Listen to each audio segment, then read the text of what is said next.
Si Maya Cruz, ang nag-aalab na puso ng Potato Research Division ng Selara Foods, ay nagngingit-ngit. Sa gitna ng malawak na patatas farm sa kanayunan ng Benguet, katatapos lang niya sa isang mapait na bigong negosasyon sa pagbili. Dahil lang sa diferensyang 10 piso kumpara sa presyo sa ibang lugar, umiling at umalis ang mga magsasaka, iniwan si Maya na may kumukulong galit. Selara Foods, nangunguna sa benta ng potato chips sa buong bansa pero napakakuripot sa mga magsasaka.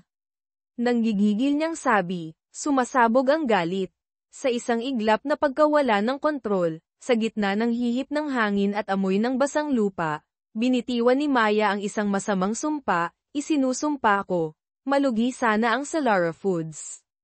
Wala siyang kamalay-malay, ang mga salitang binitiwan niya sa galit ay may kakaibang kapangyarihan.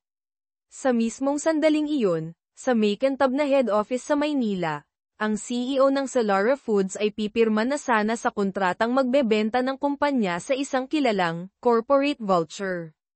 Ngunit iba ang itinadhana. Si Miguel Migs De Leon, ang golden boy ng Strategic Planning Division ng Apex Global Holdings, isang higanteng korporasyon, ay biglang pumasok sa tamang sandali. Sa harap ng galit ng CEO, hindi natinag si Migs.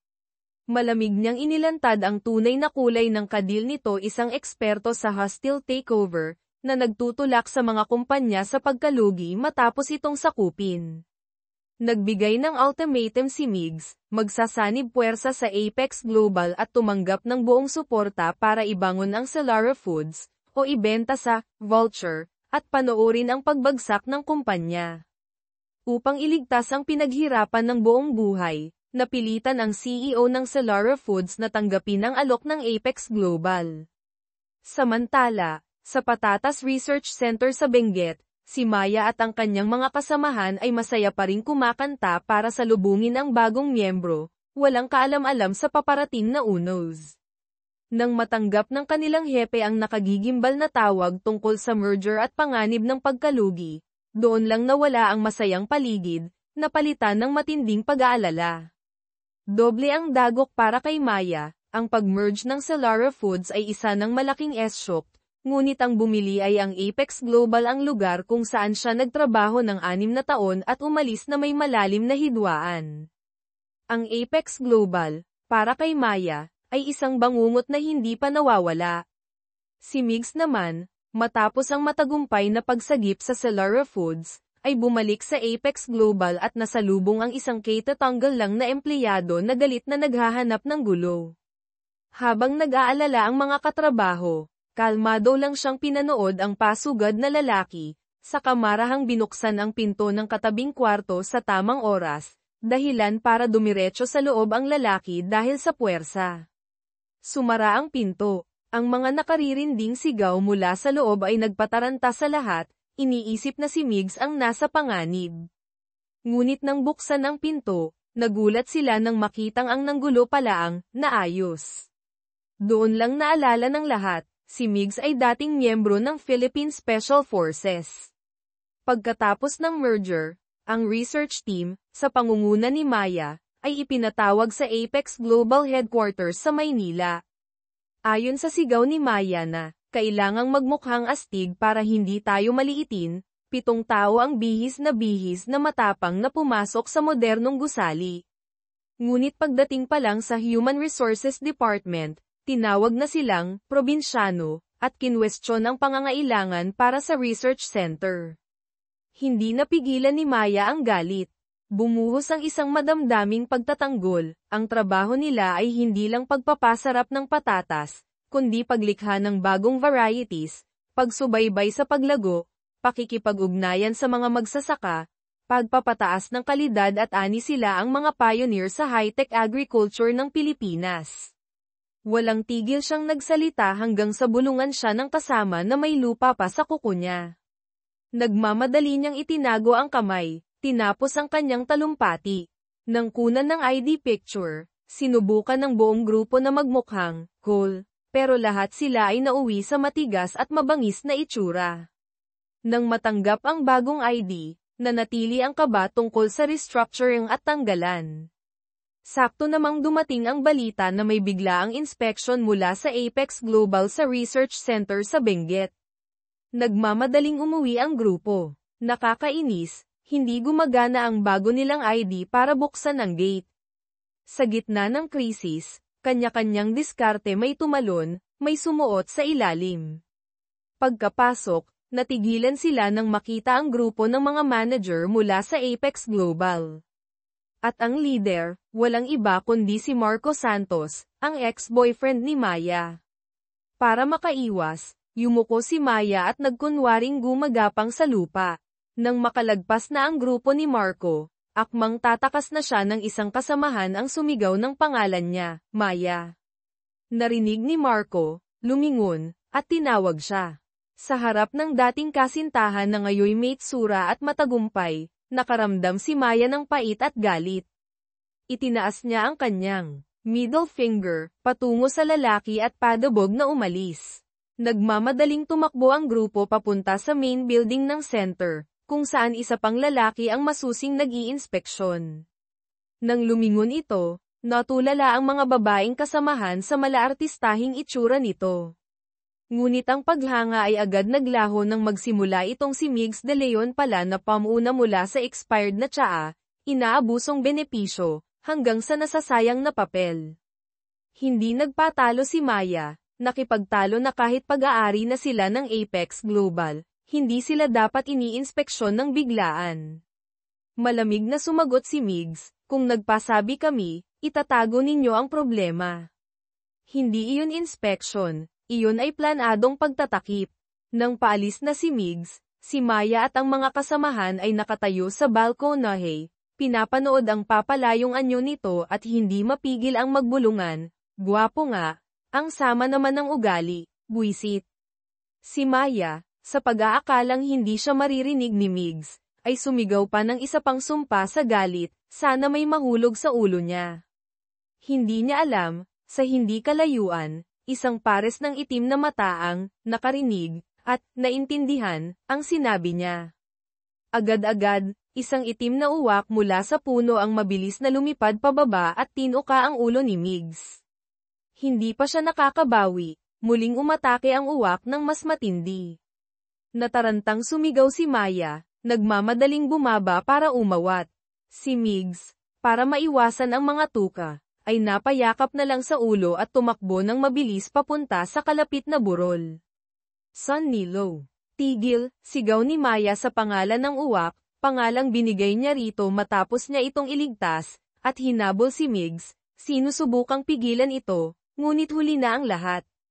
Narating ni Migs ang isang matarik na bahagi, dahil sa bilis ay hindi siya makapreno, at gumulong pababa.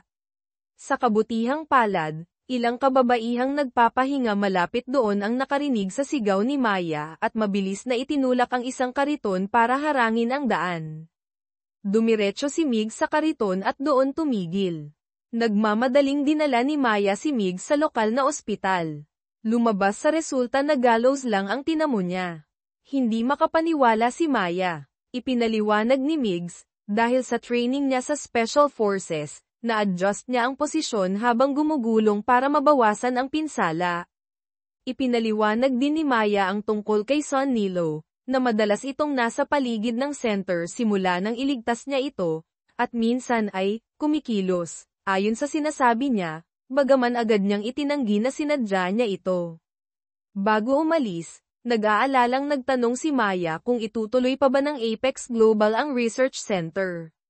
Si Migs, na lihim na nagsuri at nakita ang pagsisikap ng lahat, ay tiniyak na magpapatuloy ang operasyon, at sinabihang mag-focus na lang siya sa trabaho. Pag-uwi sa tinutuluyang popahan matapos ang isang mahabang araw, ang alaala ni Marco at ang tagumpay nito ay nagpaiyak kay Maya sa sama ng loob. Mabuti na lang at nariyan ang kaibigan niyang babae para pag-aanin ang loob niya, unti-unti siyang napangiti muli. Ngunit hindi pa tapos ang unos. Kinabukasan, inanunsyo ng dati nilang hepe na tinanggal na siya. Magpapadala ang Apex Global ng bagong direktor. Kasabay nito, 3 pang kasamahan sa production management ang natanggal din. Bumalat ang kawalan ng katiyakan sa lahat. Naalala ni Maya ang pangako ni Migs, pakiramdam niya'y niloko siya. Lalong tumindi ang paniniwala niyang walang magandang maidudulot ang anumang may kinalaman sa Apex Global. Sa sobrang sama ng loob, hinanap ni Maya ang kahan ng sigarilyong ilang buwan na niyang itinago. Bumalik ang kagustuhang manigarilyo, ngunit akmang sisindihan na niya ito, biglang bumuhos ang malakas na ulan. Sunod-sunod ang kamalasan, nabaliw siya sa galit, hinampas ang unan sa upuan, sumisigaw ng mura, mga buwisit na taga-Apex Global. Matapos maglabas ng sama ng loob, napaupo na lang siya sa gitna ng ulan, walang magawa. Sakto namang may lumapit sa kanya, pinapayungan siya. Isang malalim na boses ang nagsalita, paumanhin, isa rin akong buwisit mula sa Apex Global. Natigilan si Maya. Ang lalaki ay si Migs De Leon. Sunod-sunod na masamang balita, si Migs hindi lang ang bagong direktor ng Patatas Research Center, kundi siya rin ang bagong boarder sa mismong paupahang bahay ng pamilya niya. Dahil sukdulan ang galit niya sa lahat ng taga-Apex Global, agad niyang inutusan ang nakababatang kapatid na lalaki na paalisin si Migs. Ngunit nahihiyang nagpaliwanag ang kapatid na matumal ang popahan, swerte na silang may long-term boarder. Nagastos na niya ang binayad na renta ni Migs pambili ng bagong hairdryer, hindi na niya maibabalik ang pera at mapaalis ito. Walang magawa kundi mainis, hinarap ni Maya si Migs para maglatag ng patakaran. 3 rules. Una, bawal ipaalam sa mga katrabaho na magkasama sila sa bahay. Pangalawa, sa center sila magka-level, pero sa bahay ay pantay lang, bawal gamitin ang posisyon para utusan siya. Pangatlo, ito ang pinakamalapit na tirahan sa center, dapat marunong makisama ang nakikitira. Si Migs, marahil ay nakukulitan sa sitwasyon, ay masayang pumayag.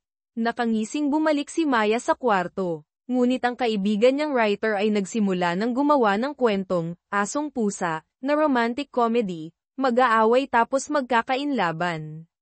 Nang hindi maniwala si Maya, naglabas pa ng ebidensya ang kaibigan mula elementarya, na lahat ng naging crush ni Maya ay may letrang O sa pangalan, tulad ng De Leon, patunay na si Migs ang destiny niya. At higit sa lahat, kamukhang-kamukha daw ni Migs ang bida sa paboritong romance novel ni Maya, Ang Sekreto ng Fierce na CEO. Humagalpak ng tawa si Maya. Ang gusto lang niya ay lumayo kay Migs at sa Apex Global hanggat maaari. Kinabukasan, para makisama, sumabay si Migs sa kantina. Kakaupo pa lang niya, sinalakay na siya ng 3 babaeng tagapangasiwa ng taniman. Maingay nilang ikinwento ang paggulong ni Migs sa burol. Magalang na bumati si Migs pero tinapak lang siya sa balikat ng isang tita. Sa kwentuhan, komportable silang gumamit ng mga lokal na salitang may pagkabastos at doble kahulugan na hindi pa naririnig ni Migs, dahilan para mabulunan siya sa sabaw. Nagdala si Maya ng kape sa mga magsasaka, narinig niyang pinag-uusapan nila ang gwapo pero supladong bagong direktor. Isang tusong ideya ang pumasok sa isip niya. Nagkunwari siyang nagpupunas ng luha, nagkwento tungkol sa dating direktor, isang respetadong doktor ng barangay, na sinipa ng bagong dating. Nang marinig ito, nagalit ang mga magsasakang mapagmahal sa kapwa, at sabay-sabay na sinugod si Migs para kausapin. Nakita ni Migs ang galit na mga tao at si Maya na nanunood sa malayo, agad niyang naintindihan na ito ay welcome treat mula sa dalaga. Ang kapitan ng barangay ang nanguna, nagdeklara ng patakaran. Sino mang tumira doon ng higit 30 araw ay temporary resident, obligado mag-ambag sa pondo ng barangay. Inabot niya ang kasunduan, pinapipirma at pinagbabayad si Migs. Si Migs, ayaw makipagtalo, ay inabot ang business card niya, sinabing kontake ng abogado ng Apex Global. Lalo lang nitong pinagalit ang mga tao. Bilang parusa kay Migs, hinaranggan ng kapitan ang kaisa-isang daan mula sa popahan papunta sa research center. Gustong dumaan, magbayad ng toll fee. Nakipagtalo si Migs na pag-aari ng gobyerno ang kalsada, pero naglabas ng ebidensya ang kapitan na sarili niyang pera ang ginastos niya para ipagawa iyon para sa mga taga-barangay. Bumalik si Migs sa popahan, humingi ng tulong sa kapatid ni Maya na tawagan siya ng taxi dahil walang signal ang phone niya doon. Umiling ang kapatid, malayo daw sila sa bayan, halos walang taxi na pumapasok doon. Napangisi si Maya, sinisi si Migs sa hindi pakikinig sa kanya. Mayabang niyang sinabi na kung maglalakad ito sa bundok, baka gabihin na ito sa pagdating sa trabaho. Nang akmang aalis na si Maya gamit ang sasakyan, napilitang magmakaawa si Migs na isakay siya. Pumayag si Maya, pero itinuro ang likod ng luma nilang pickup truck.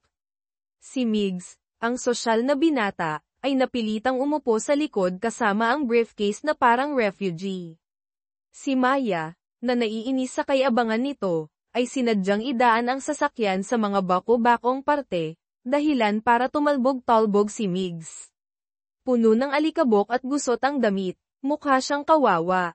Pagdating sa center, mula sa pagiging agila, ay naging basang sisiw siya. Para mabago ang sitwasyon, pinag-aralan ni Migs ang mapa at nakahanap ng ibang daan sa bundok na mukhang madadaanan ng sasakyan. Kinabukasan, masaya niyang minaneho ang sasakyan doon, hindi napansin ang babala ng landslide sa malapit. Ang resulta, na-stop ang mamahalin niyang sasakyan sa putik at bato.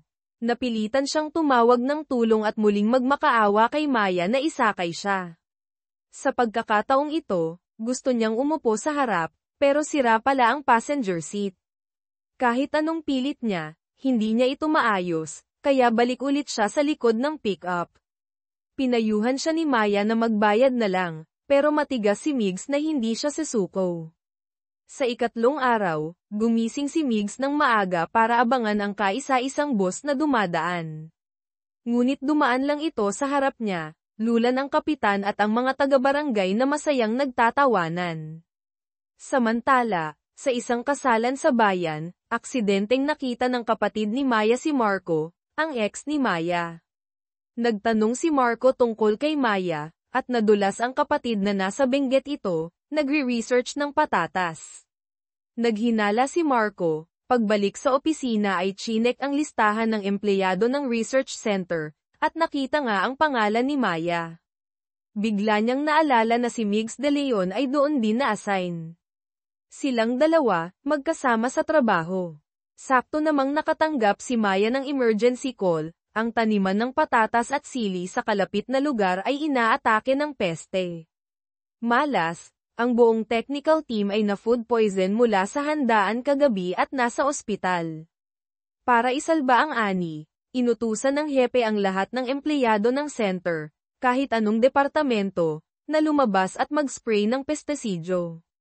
Kalalabas lang ni Migs para magtanong kung anong nangyayari nang. Itulak na siya ni Maya papasok sa sasakyan. Pagdating sa lugar, mabilis na nagsuot ng kumpletong protective gear ang lahat. Si Migs lang ang relax na umiinom ng tsaa at nilalanghap ang sariwang hangin. Nainis si Maya, inutusan siyang magsuot ng gear at tumulong. Prank kanyang sinabi na hindi pa siya nakakagawa noon, pero matapos ang mabilisang training ni Maya, napilitan siyang isuot ang rubber boots, bagaman tumanggi siyang isuot ang makulay na protective suit. Habang nag-spray, sinusubukan pa rin ni Migs na maging cool, isang kamay sa bulsa, isang kamay sa sprayer. Ngunit agad siyang gumawa ng kapalpakan ng mali ang pihit niya, nabangga ang isang babaeng katrabaho, muntik na silang matamba at nagkadikitan pa. Hirap na makatayo. Tumulong naman siya sa hepe na tawagin ang operator ng switch, sinenyasan na hindi na gumagana ang sprayer. Ang operator, na naka-headset, akala ay tapos na, pinatay ang buong system. Automatikong umurong ang hose, pumulupot kay Migs, kinaladkad siya sa lupa. Nagkagulo ang lahat, nagsisigawan at nagsesenyasan, bago naintindihan ng operator ang nangyari at mabilis na binuksan ulit ang switch para iligtas si Migs. Pagkatapos ng magulong trabaho, nagpahinga ang lahat. Si Migs, na puno ng putik, ang unang naligo sa pampublikong banyo. Nang mapansing ang tagal niya, Nag-alala ang hepe na baka nahimatay ito, kaya pinapunta si Maya para tingnan. Kumatok at tumawag si Maya pero walang sumasagot. Nang itulak niya ang pinto, nakita niya si Migs na tapos ng maligo, nakasuot ng puting polo shirt. Basa pa ang buhok, bukas ang ilang butones sa dibdib, kita ang matipunong likod sa manipis na tela, napakagwapo at nakakaakit. Si Maya, na isang appreciator of beauty, ay natigilan, namula ang mukha, at kumabog ang dibdib. Bumalik sa isip niya si Migs at ang bida sa Fierce CEO novel. Umalingaw-ngaw sa tainga niya ang sabi ng kaibigan, mai-inlove ka talaga kay Migs. Mabilis siyang umiling, pilit iwinawaksi ang madilim na isipan, pinilit kumalma at sinabihang lumabas na si Migs para sa meeting. Kinagabihan, para mag-bonding, nag-inuman ang grupo. Mayabang na nagdeklara si Migs na sanay sa inuman, at nakipagtagay sa lahat ng magsasaka at katrabaho. Ang resulta, lasing na lasing siya at tulog. Si Maya, na medyo may tama na rin, ay napilitang tumawag ng driver para ihatid sila pauwi. Nasa likod silang dalawa. Si Migs, na lasing, ay sumandal sa balikat niya. Natakot si Maya na baka kung anong magawa niya kapag tinitigan ang gwapong mukha nito, kaya kinuha niya ang kapote at itinakip sa ulo ni Migs. Pagdating sa popahan, ginaisang siya ng driver. Nagising si Maya Cruz, umiikot ang paningin, at natagpo ang nakasandal kay Migs de Leon. Ang mainit niyang hininga at ang banayad na pabango ng lalaki ay nagdulot sa kanya ng kaunting pagkataranta. Aalisin sana niya ito, ngunit nang malapitan niyang makita ang gwapong mukha na mahimbing na natutulog, tumibok ng kakaiba ang puso ni Maya. Matangos na ilong, mahahabang pilik mata. Ang nakamamatay na atraksyon ay tila humihipnotismo sa kanya. Dahil ba ito sa alak o sa nakakaakit na kagwapuhan? Hindi na niya masabi. Sa kanyang mga mata ngayon, si Migs ang mismong fierce na CEO mula sa nobela.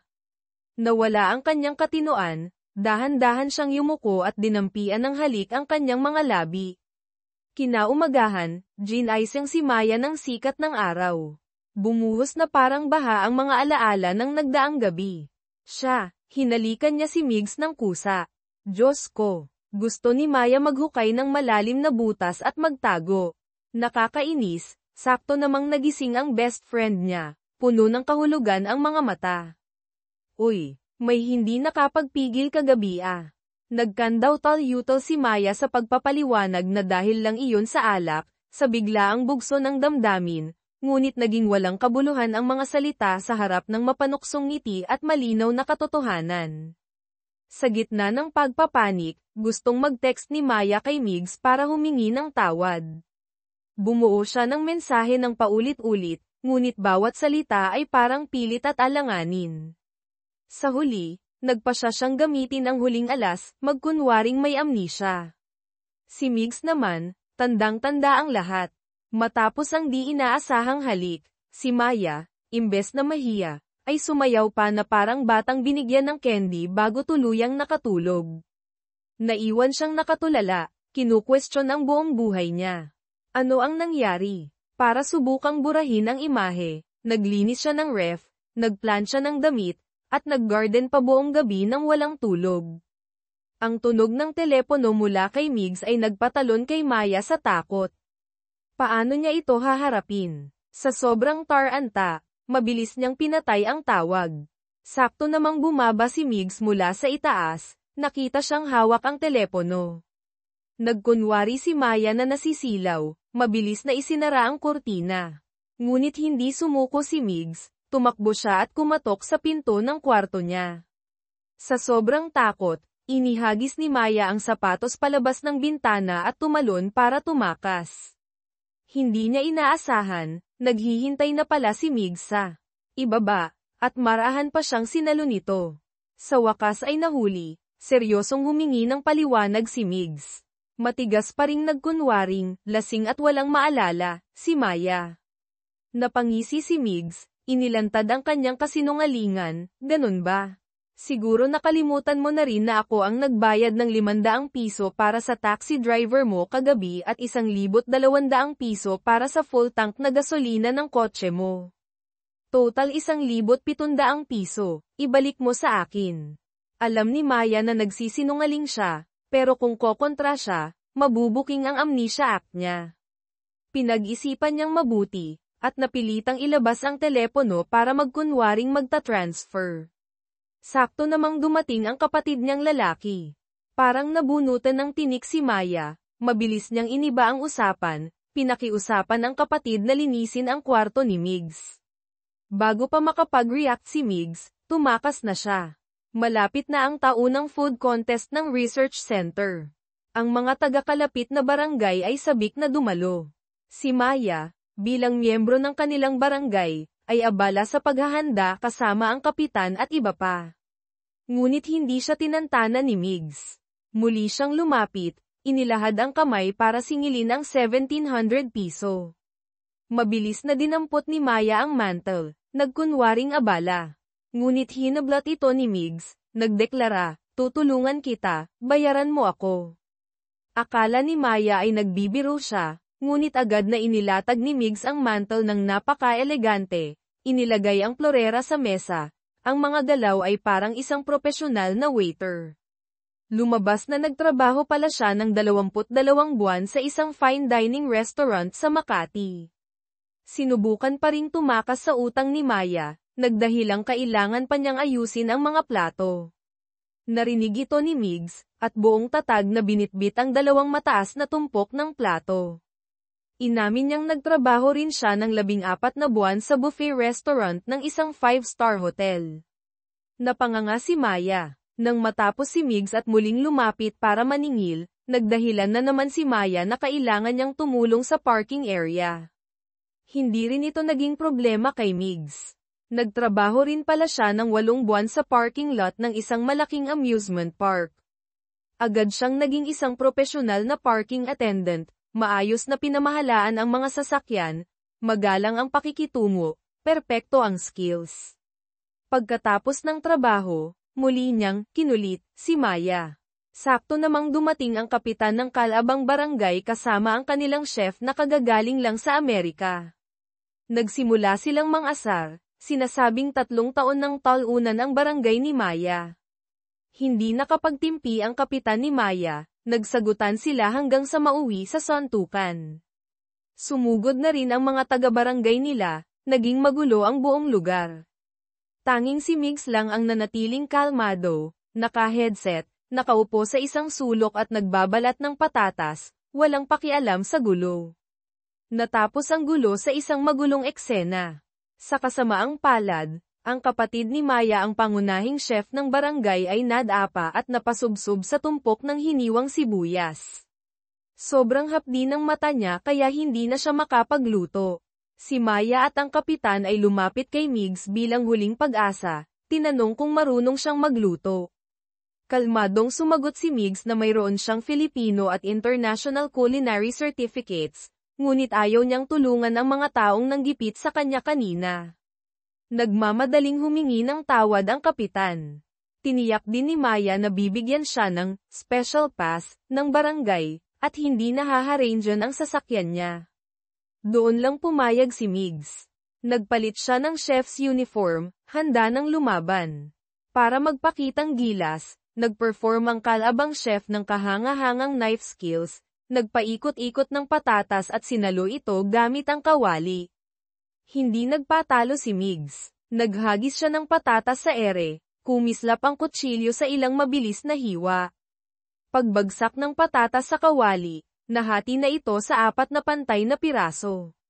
Nagpatuloy ang Calabang chef sa paggamit ng 2 kutsilyo, kaliway pang shred, kanan ay pang slice. Si Migs naman ay marahang idiniin lang ang kutsilyo sa patatas. Sa labas ay mukhang walang nangyari. Ngunit pag-angat niya ng kutsilyo, perpektong nahiwalay ang balat sa laman. Matapos ang skills demonstration, naghanda na sila ng kani-kanilang specialty dish. Sa huli, inanunsyo ng mga hurado ang nanalo, si Migs de Leon. Naghiyawan sa tuwa ang buong barangay. Ipinagmalaki ng kapitan ang tagumpay nila. Pinalibutan ng mga taga-barangay si Migs, pinasalamatan siya sa pagbibigay karangalan sa kanila. Masaya ring pinanood ni Maya ang eksena. Pagkatapos ng contest, dinala ni Maya si Migs sa isang tahimik na lugar. Huminga siya ng malalim at buong pusong humingi ng tawad sa paghalik sa kanya noong gabing iyon. Ang totoo, naaalala ko lahat. Mahina niyang sabi, nahihiya lang talaga akong aminin. Pagkatapos, nag-aalala siyang naghintay sa reaksyon ni Migs, handa sa sermon. Ngunit ang sumunod na sinabi ni Migs ay nagpatulala sa kanya, kung ganun, makipag-date ka sa akin. Natigilan si Maya. Gusto ba siya nito? Love at first sight, o dahil sa mga nangyari? Umiling si Migs at nagpaliwanag, wala akong romantikong nararamdaman para sayo. Pero ang ginawa mo ay lumabag sa mga prinsipyo ko sa pakikipag-ugnayan. Seryoso siyang nagpatuloy, tunog makaluma, para sa akin, ang magkasintahan lang ang pwedeng maghalikan. Dahil naghalikan na tayo, obligado tayong maging magkasintahan. Hindi makapaniwala si Maya sa narinig. Ganun ba kakonserbatibo ang pag-iisip ng lalaking ito? Mariin siyang tumanggi, sinabing katawa-tawa ang dahilan nito. Nagsimula ang isang mainit na pagtatalo sa pagitan nila, walang gustong magpatalo. Bago umalis, matigas na idineklara ni Migs, liligawan kita hanggang sa magustuhan mo ako at pumayag kang makipag-date. Umuwi si Maya na inis, ngunit medyo namumula rin ang pisngi. Sa gitna ng kaguluhan ng pag-aaway nila, isa lang ang naitandaan niya, sinabi ni Migs na ang halik ay, okay naman. Si Migs naman, isa lang din ang naitandaan, hinalikan siya ni Maya dahil siya ay, gwapo at charming. Hindi niya mapigil ang tumingin sa salamin at purihin ang taste ni Maya. Kinabukasan, naka-sunglasses si Maya pagpasok sa trabaho. Agad siyang pinalibutan ng mga katrabaho. Napilitan siyang tanggalin ito. Ang bago niyang kilay na tineto, na sobrang kapal na parang uod, ang agad na napansin. Lumabas na kinaladkad pala siya ng best friend niya para magpa-enhance, kagabi. Nagtawanan ang lahat, kinuha ang mga cellphone para kumuha ng litrato. Napilitan si Maya na makisama sa biruan, nag-post pa ng mga nakakatawang itsura. Sakto namang dumating ang hepe. Inanunsyo na bibisita si Chairman Elena Tan ng Apex Global at ang manugang nitong si Director Marco Santos. Dahil sa matakot, si Chairman sa itsura ni Maya, inutusan siyang magtago muna. Dumating si Chairman Tan kasama si Marco. Pagdating pa lang, naghanap na agad ng tingin si Marco kay Maya. Ang pangunahing dahilan ng pagbisita ni Chairman Tan ay para makita si Migs, na pinaghirapan niyang i-recruit. Habang iniikot nila si Chairman, aksidente niyang nakita si Maya na nagtatago sa likod ng puno, at pinapunta niya ito para bumati. Ayaw ni Maya na makita ang kilay niya at ayaw rin niyang makaharap si Marco, kaya tinakpan niya ng buhok ang mukha at dahan-daang lumapit. Ngunit umihip ang hangin, nilaypad ang buhok niya, at nabunyag ang buong mukha at ang kanyang memorable na kilay. Nang walang nakatingin, kinausap ni Marco si Maya ng sarilinan. Hiniling niyang ilihim ang nakaraan nila. Nasa mahalagang posisyon na siya ngayon, ayaw niyang maapektuhan ng tsismis. Nainis si Maya. Lalong ayaw niyang madikit sa lalaking ito, malamig siyang pumayag na magkunwaring hindi sila magkakilala.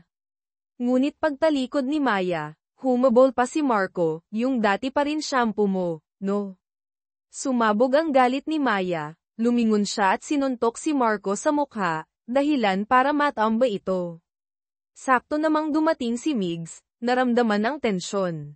Mabilis na nagpaliwanag si Maya, nadulas lang po si Director Santos, walang kinalaman sa akin. Walang nagawa si Marco kundi hawakan ang mukha at tahimik na umalis. Pagkatapos ng tour, nagpulong si Chairman Tan kasama ang lahat tungkol sa hinaharap ng research center. Ipinaglaban ni Migs na bago mabili ang Solara Foods, nangunguna ito sa benta ng potato chips, malaki ang kontribusyon ng center. Kinontra naman ito ni Marco, sinabing kahit saan may patatas, sayang lang sa resources ang center, dapat isara na agad. Tila sumang-ayon si Chairman Tan kay Marco, at tinanong si Migs kung may plano siya para mailigtas ang center. Kalmadong inilahad ni Migs ang plano, staff reduction. Sumang-ayon si Chairman Tan, inutusan siyang gawin ito agad at bumalik na sa head office. Agad namang tumawag si Migs kay Maya. Kumabog ang dibdib ni Maya, iniisip na tatawag ito para manligaw. Ngunit ang sumunod na sinabi nito ay parang malamig na tubig na ibinuhos sa kanya, tanggal ka na sa trabaho. Natigilan si Maya. Ang boss na kagagaling lang magdeklara na liligawan siya, ngayon ay tinatanggal siya. Para mailigtas ang trabaho, sinubukan niyang gamitin ang kanyang signature, Maya Cruz charming smile. Ngunit si Migs ay parang bato, hindi natinag. Noong una, inakala pa ni Maya na taktika lang ito ni Migs para mapilitan siyang makipag-date. Ngunit nang makita ang seryosong mukha nito, unti-unti niyang natanggap na totoo ang sinasabi nito. Ipinaliwanag ni Migs ang dahilan, ang layunin niya sa pagpunta doon ay mag-restructure at magbawas ng tao. At siya, si Maya, ang kaisa-isang empleyado na walang malalim na research specialization sa buong center. Nakipagtalo si Maya, masipag siya, hindi siya uma-absent. Malamig siyang tinanong pabalik ni Migs, nakapag-publish ka na ba ng scientific paper? Mayroon ka na bang konkretong research achievement? Ano ang naging goal mo sa loob ng 6 na taon? Nadulas si Maya, ang goal ko ay makalikha ng potato variety na ipapangalan sa akin, Maya Cruz. Pagkasabi nito, siya mismo ay nahiya. Ang slogan na ilang taon na niyang sinasabi. Hanggang ngayon ay slogan pa lang. Hindi na siya binigyan ng pagkakataon ni Migs na magpaliwanag pa. Inutusan siyang i-turn over ang trabaho sa bagong empleyado at ayusin na ang kanyang pag-alis.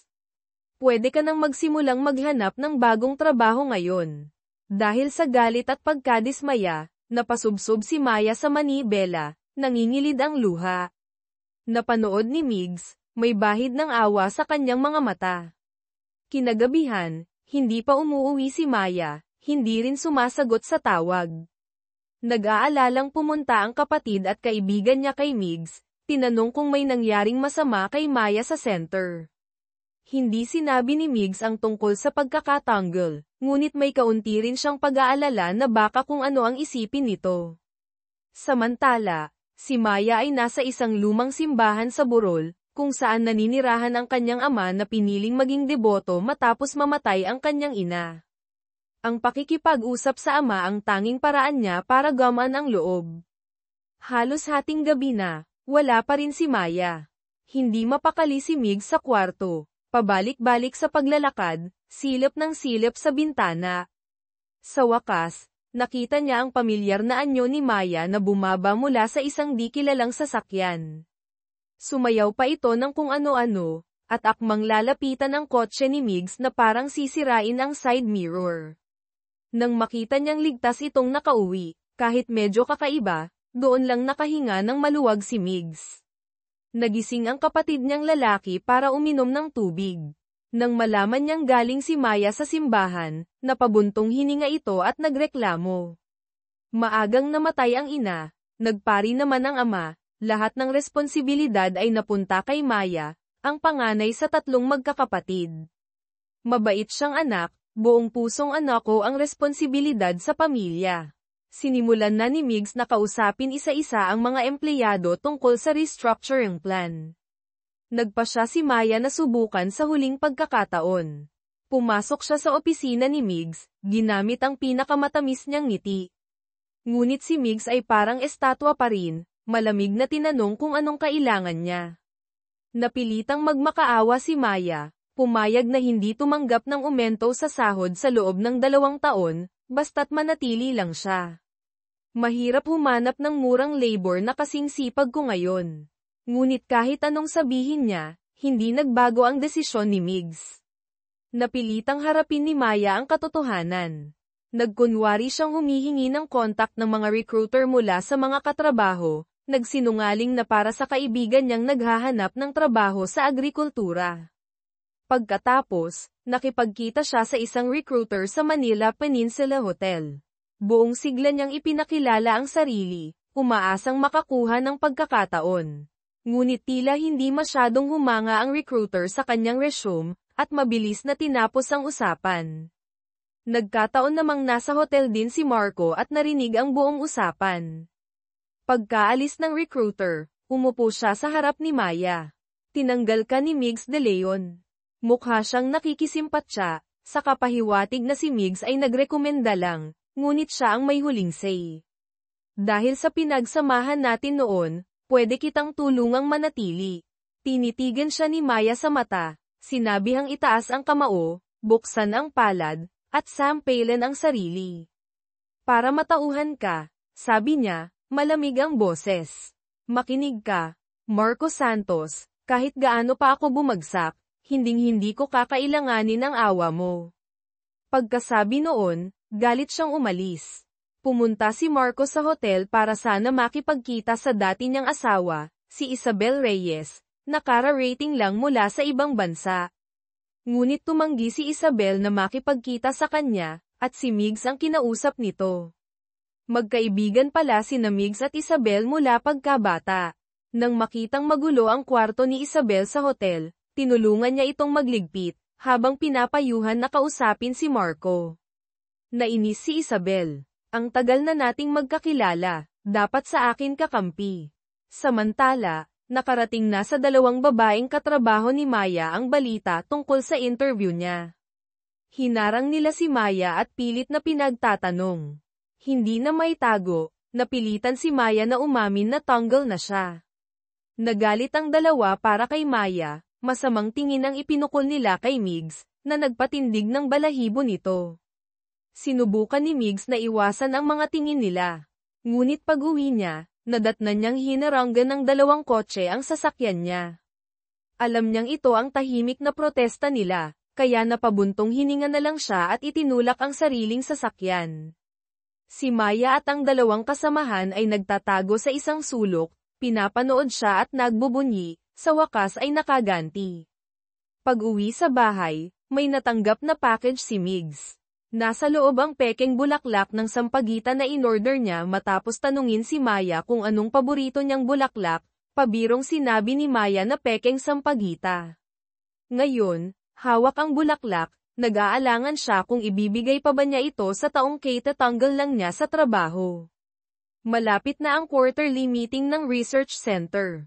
Excited ang mga empleyado, kasi, ang asawa ng dating hepe nila ay may-ari ng isang sari-sari store, kaya tuwing meeting, nagdadala ito ng maraming chichirya, kaya ang meeting day ay naging pinakahihintay na snack day. Ang bagong empleyado ay binibigyan na ng briefing tungkol sa magandang tradisyon, na ito nang dumating ang dating hepe, na staff na lang ngayon, dala ang mga pagkain. Masayang dinala ng lahat ang mga chichirya papunta sa meeting room, handa ng kumain. Ngunit pagpasok, natigilan sila nang makitang si Migs na ang nakaupo sa dulo ng mesa. Doon lang nila naalala, bago na pala ang direktor. Ang snack day ay marahil, tapos na. Nagsimula ang pulong. Ang dating hepe ay nag-uulat sa harap, ngunit maliban kay Migs, ang isip ng lahat ay lumilipad sa mga chichirayang nakahain sa mesa. Nagsimula nang maging delikado ang paligid. Isang babaeng katrabaho ang hindi nakatiis, nagchat sa kanilang private group, grabe naman itong bagong direktor, ang kuripot. Pagpupulong na walang merienda, employee abuse ito. Halos tumigil ang tibok ng puso ni Maya nang makita niya ang mensaheng iyon, na lumitaw sa malaking group chat, kung saan miyembro rin si Migs. Biglang bumigat ang hangin sa loob ng meeting room. Lahat ay nakayuko sa kanilang mga telepono, pigil ang hininga. Napansin ni Migs ang kakaibang katahimikan at ang mga matang nakatutok sa telepono, kaya kinuha rin niya ang kanyang cellphone para tingnan. Hindi, sigaw ni Maya sa isip, tumakbo na parang kidlat papunta kay Migs, hinablot ang telepono mula sa kamay nito at tumakbo papasok sa banyo. Nanginginig niyang binura ang nakamamatay na mensahe. Pagkalipas ng ilang segundo, bumalik siya, Isinauli ang telepono kay Migs na may pinaka-inosenteng mukha. Paumanhin po, Direktor. Akala ko po cellphone ko. Pagbalik sa meeting room, mabigat pa rin ang tensyon. Bumulong ang bagong empleyado. Kung naka-install sa computer ni Direktor ang chat software, makikita pa rin niya yung message. Muling tumayo si Maya na parang spring, tumakbo papasok sa opisina ni Migs, nilock ang pinto mula sa loob, iniwan siyang nakatulala sa labas. Ngunit malas, hindi niya alam ang password ng computer. Matapos ang ilang bigong pagsubok, napilitan siyang tumawag kay Migs mula sa loob ng pinto, humihingi ng password. Nagsisinungaling na, 10 segundo lang po. Binuksan ni Migs ang pinto, nakakunot ang no, pinapaalis siya agad. Napilitan na namang umarte si Maya, nagmura po kasi ako tungkol sa inyo sa private chat, mga salitang hindi ko po masabi, tapos nasend ko po sa malaking group. Natakot po akong magalit kayo kaya gusto ko pong burahin. Nang marinig ito ni Migs, nainis siya ng sobra at nagkandabulol-bulol. Pero ang punto niya ay wala siyang pakialam sa iniisip ni Maya, pero dahil mukhang hindi ito makakapag-focus sa trabaho, pagbibigyan na niya ito. In-enter niya ang password, hinayaan si Maya na gawin ang dapat gawin. Mabilis na binura ni Maya ang ebidensya, mahinang humingi ng paumanhin, at tahimik na umalis. Kinagabihan, bumuhos ang malakas na ulan. Tumunog ang cellphone ni Maya na may emergency alert tungkol sa malakas na hangin at kulog. Gumuhit ang kidlat sa kalangitan, sinundan ng malakas na dagandong ng kulog. Napabalikwas si Maya sa takot. Ang greenhouse. Nag-alala siya para sa mga batang tanim na patatas, agad na nagsuot ng kapote, at nagmaneho papunta sa research center. Mula sa bintana ng kanyang kwarto, natanong ni Migs ang sasakyan ni Maya na paalis. Inisip niya ang masamang panahon, isang babaeng nagmamaneho mag-isa sa gitna ng bagyo, hindi niya maiwasang mag-alala, kaya mabilis siyang sumunod gamit ang kanyang kotse.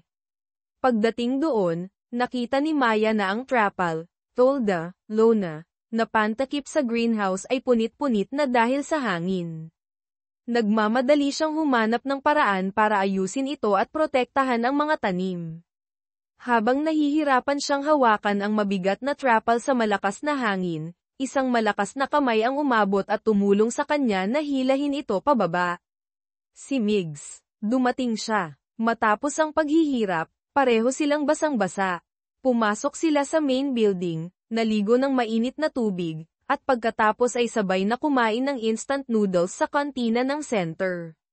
Doon lang inamin ni Migs na nakita na niya ang nasend na mensahe kanina. Alam niyang si Maya ang umako ng kasalanan para sa katrabaho. Tinukoy rin niya na hindi naman direktang responsibilidad ni Maya ang pagprotekta sa greenhouse, ngunit nagpunta pa rin ito kahit delikado. Ipinapakita lang nito kung gaano siya karesponsable at may malasakit sa trabaho at sa mga kasamahan. Bakit lagi mong inaako ang sisi? Tanong niya. Hindi direktang sumagot si Maya, nagparinig lang, pinayuhan siyang sa halip na pagtuunan ng pansin ang maliliit na bagay, mas mabuting maging mas mapagbigay at tapat. Tapos na ang issue sa chat, sana ay huwag na niya itong ungkatin pa. Si Migs, na hindi naman talaga maliit ang utak, ay tumango bilang pagsang-ayon. Hindi namamalayang inabot ni Maya ang kanyang hinliliit, gustong makipag-pinky promise. Nang makitang hindi kumikilos si Migs, nahiya siyang babawiin sana ang kamay nang biglang inabot din ni Migs ang kanyang hinliliit at nakipag-pinky promise. Isang kasunduan ang nabuo. Pag-uwi sa popahan, nakahiga si Maya sa kama. Ang imahe ni Migs na biglang lumitaw sa gitna ng bagyo ay paulit-ulit sa kanyang isipan. Si Migs naman, hindi rin mapakali, inaalala ang lahat mula nang makilala niya si Maya. Binuksan niya ang drawer, kinuha ang resignation letter na inihanda ni Maya, ayon sa utos niya dati, tinitigan ito, nag-aalangan kung itutuloy pa ba niya ang pagtanggal dito. Kinabukasan, isang di inaasahang bisita ang dumating sa popahan. Nanlaki ang mga mata ng best friend at kapatid ni Maya nang makita ang maganda at bihis na babae na nag-enter ng password at binuksan ang pinto ng kwarto ni Migs. Agad na tumakbo ang best friend para ibalita kay Maya, naghihinalang girlfriend ito ni Migs. Sinabi ni Maya na, wala siyang pakialam, pero may kung anong kirot siyang naramdaman. Nagdeklara si Migs na liligawan siya, tapos may girlfriend pala. Pakiramdam niya'y naloko siya. Kaya, si Maya at ang kanyang best friend ay muling nag-espya sa bintana ng kwarto ni Migs, gamit pa ang larwang binoculars. Nakita nila ang babae na parang nasa sariling bahay, nakahiga pa sa kama ni Migs. Kumulo ang dugo ni Maya sa inis. Hindi niya alam na iyon pala si Isabel Reyes, ang kababatang kaibigan ni Migs.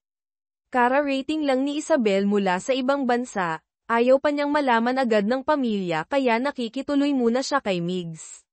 Habang abala si Maya sa investigasyon, napatingin si Isabel at nakita siya.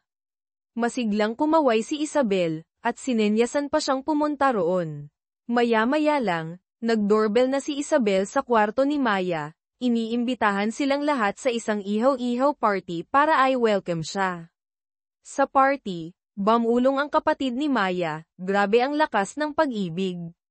Si Direktor, vegetarian dati, ngayon nag-iihaw na. Si Isabel naman ay kwento ng kwento tungkol sa pagiging matalik nilang magkaibigan ni Migs simula noong 16 sila, na wala silang lihim sa isa't isa. Lalo namang nagseselo si Maya, lumapit kay Migs, at sinabihan itong player at walang hiya. Nakikita ko na ang tunay mong kulay. Huwag mo akong lokohin. Pagkatapos maglabas ng sama ng loob, bumalik siya sa upuan niya. Hindi niya inaasahan, narinig niyang tinanong ni Isabel si Migs, "So, sino nga ba talaga ang gusto mo?" "Alam kong mayroon na, ayaw mo lang sabihin." Doon lang nalaman ni Maya at ng dalawa pa niyang kasama, hindi magjowa sina Isabel at Migs, mag-best friends lang. Saglit na pumasok sa isip ni Maya, posible kayang siya ang gusto ni Migs. Pero agad niya itong iwinaksi.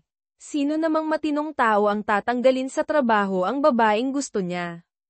Pinagbawalan niya ang sariling mag-isip ng kung ano-ano, at bumalik sa paghahanap ng trabaho online.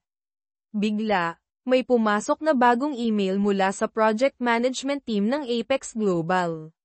Nanlaki ang mata ni Maya habang binabasa, inilipat siya sa project management team. Siya ang mamamahala sa pagsasanib ng Selara Foods at ng Patatas Research Center. Magtatrabaho pa rin siya sa center sa Benguet, pero kailangan niyang pumunta sa head office sa Maynila isang beses sa isang linggo. Sa unang araw niya sa bagong tungkulin sa head office, dumating si Maya sa meeting room sa tamang oras. Nakita niyang pumasok si Migs, kaya inakala niyang ito ang team leader. Ngunit sa sumunod na segundo, pumasok si Direktor Marco Santos, at mayabang na nagdeklara na siya ang leader ng proyektong ito. Pagkatapos ng pulong, tinawag ni Marco si Maya sa opisina niya gamit ang dahilan ng trabaho. Walang paligoy-ligoy niyang inamin na ginamit niya ang koneksyon para ilipat si Maya doon. Ang dahilan daw ay dahil nagtrabaho na si Maya sa Apex Global, dati, at sa Selara Foods Research Center. Kaya siya ang pinakapamilyar sa parehong kumpanya. Prangkang tumanggi si Maya, mas gugustuhin ko pang maghanap ng bagong trabaho kaysa tanggapin ang tulong mo. Nagalit si Marco, tinawag siyang masyadong mapride, at nadulas na sinabi ang masakit na katotohanan, naaawa lang daw siya kaya niya ito, tinulungan. Tingnan mo nga ang sarili mo. Yung mga kasabayan mong pumasok sa kumpanya, pinakamababa na ang manager. Ikaw, staff ka pa rin sa probinsya ng research center na yan. Nahihirapan ka na nga, tinutulungan ka na nga, ang arte mo pa. Ang mga mapanghamak na salita ni Marco ay parang gasolin ang ibinuhos sa apoy. Pakiramdam ni Maya ay sobra siyang naapakan. Kalmado niyang inalis ang relo, hinubad ang sapatos na may takong, at inilapag sa mesa. Bibigyan kita ng 10 segundo para bawiin ang sinabi mo. Pagkatapos ng 10 segundo, mayabang pa rin si Marco. Dinampot ni Maya ang sapatos at pinaghahampas si Marco. Natarantang tumakbo si Marco Paikot sa opisina. Sakto namang tumunog ang telepono. Ini-report ng sekretarya na dumarating si Migs para kausapin siya. Nang marinig ang pangalan ni Migs, agad na tumigil si Maya, isinuot ang sapatos, inayos ang damit, at pilit na kumalma sa isang iglap. Pumasok si Migs, naramdaman ang kakaibang tensyon, tinanong si Maya kung bakit siya naroon. Nagsinungaling si Maya na tungkol sa trabaho ang pinunta niya at mabilis na umalis.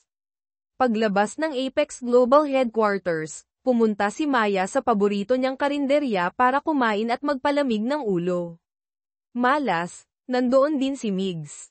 Mukhang naiinis pa rin ito tungkol sa paglapit niya kay Marco.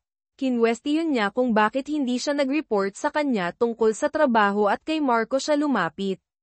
Napansin ni Maya na galit si Migs, pero hindi niya maintindihan kung bakit. Ipinaliwanag niyang hindi siya nag-overstep, kundi nakipag-usap sa bagong project team leader niya, at hindi niya kailangang humingi ng permiso dito.